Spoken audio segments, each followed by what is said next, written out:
Hello, everyone, and welcome back to Your Finance TV. We've got a special guest back with us. One of the most popular videos we've had in 2023 was with Nick Bohnsack from Strategas Asset Management. Welcome back, Nick. Oh, good. You're nice to have me, Scott. Thanks for having me back. You're very welcome. All right, we're just going to jump straight into this, Nick. Federal Reserve has signaled the possibility of reducing benchmark interest rates in 2024, which has sparked discussions about the potential impact of such cuts on the economy and even the 2024 election. Estimates vary as to how many cuts there could be next year. Nick, what do you think we could see? Well, I think it's a remarkable pivot, candidly, in the sort of the Fed's bearing on interest rate policy. And I think if you give them the benefit of the doubt, you might argue that they see some weakness out on the horizon that say the rest of us, or certainly the market, doesn't see, and they want to get ahead of that.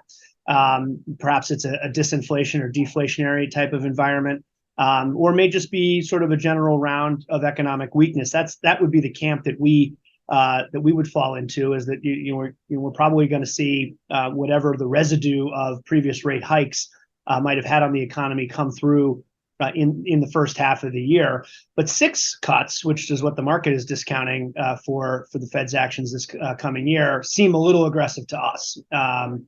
And we're probably more in the 3 camp, and probably not starting till we get closer to the second quarter.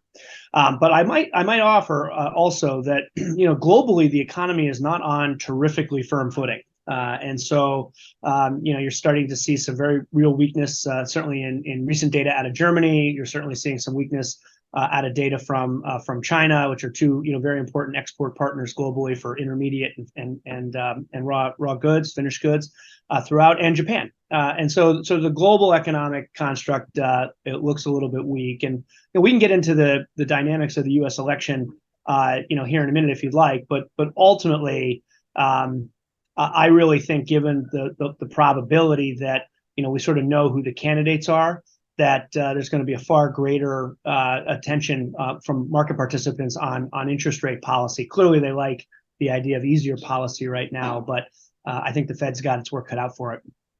Yeah, I agree with you. I think 6 cuts next year seems a little bit egregious, but we will see. And now, we both touched on the 2024 election next year in the US, and it's expected to remain a fluid and evolving situation. Both major parties finalising their nominees. We pretty well know who they are, but also their policy agendas.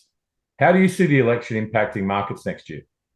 So I think if past is prologue, when we travel around, we'll spend a fair amount of time talking with clients about things that are really unrelated to the election, except in very specific cases where policies are truly divergent.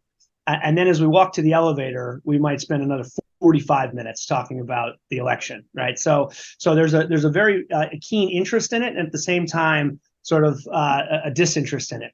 Here's what I think is going on. Generally, over the last 7 or 8 national elections, U.S.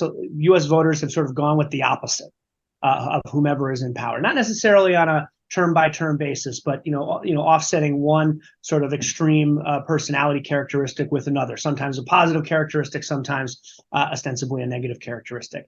Here you've got 2 very known quantities, both of whom obviously have issues that they're grappling with, either on the policy front, on the popularity front, even on the legal front, certainly more specifically in former President Trump's case. And you do have an insurgent character, a candidate, particularly in former South Carolina Governor Nikki Haley, that offers a compelling counterpoint to all of that. So there will be some noise and theatrics here as we move into the beginning part of 24. But we should know fairly early on the Republican side, they've sort of constructed, a groundswell of electors in terms of their nominating process very early.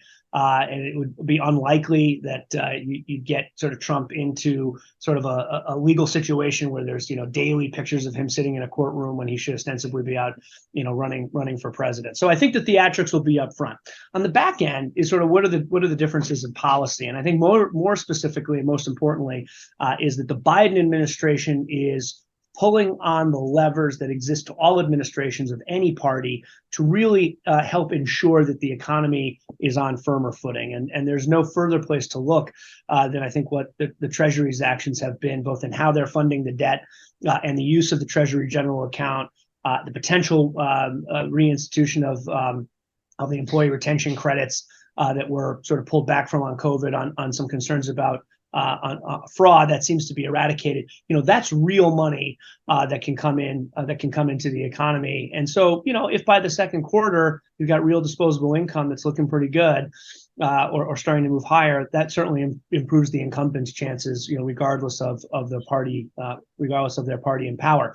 And then if you get down into August and we get through all of the, all the theatrics sort of distill down into who the candidates are, we'll sort of know the vice presidential candidate on the Republican side as well, which may be a little bit more of an insurance premium this time around than is normally the case, both by age and by legal recourse.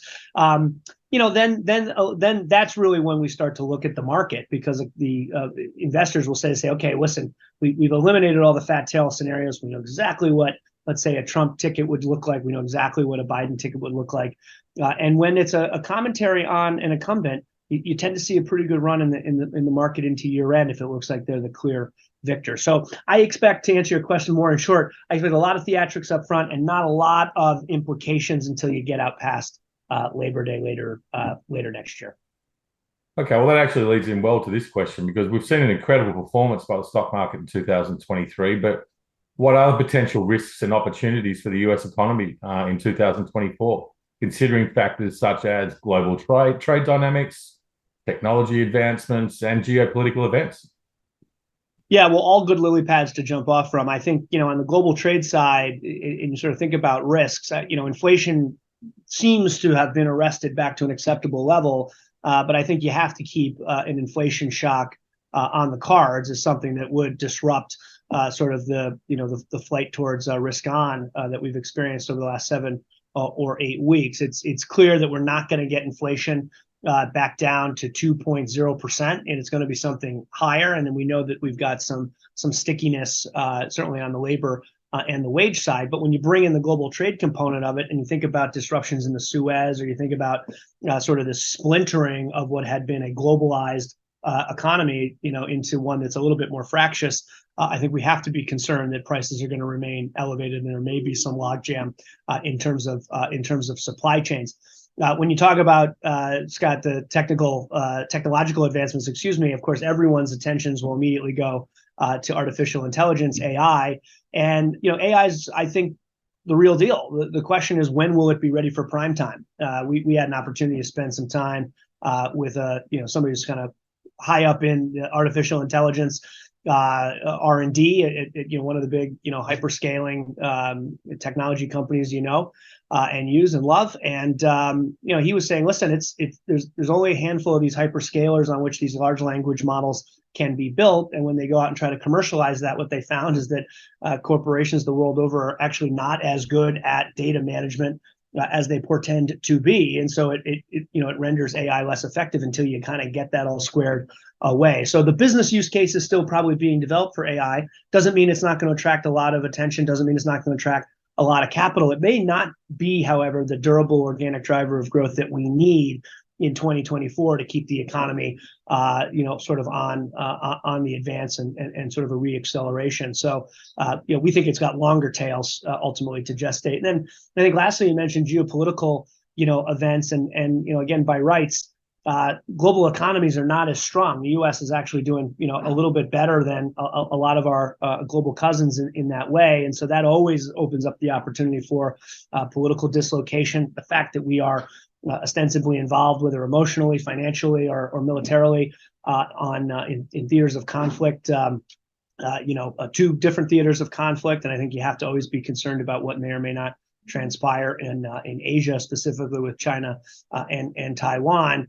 That always has the potential to disrupt. So, when there's so much uncertainty and so much dislocation, perhaps in the global economy, I think it's right to just focus in on the fundamentals. And as much as the stock market is ripped, you really have to give a lot of credit to multiple expansion. One of the things that's been a little bit disappointing, particularly given what I think you might describe as the strength of the third quarter, is there hasn't been a lot of follow through and upward revision on the corporate profit front. So, if we want to talk about interest rates, we've got to talk about profits, the building blocks of equities. And ultimately, we would have anticipated more upward revision to the corporate profit outlook for 24 if corporate operators and Wall Street, and the city really thought that there was some durable earnings power behind it. So that's what we'll watch in the first couple quarters of the year as we sit back, enjoy some popcorn, and watch the politics. Nick, thank you so much for your time. Great to have you back on the show. Have a great holiday season and Happy New Year. You as well, Scott. We'll talk to you soon, bud. Thanks. And for everyone else out there, good luck investing.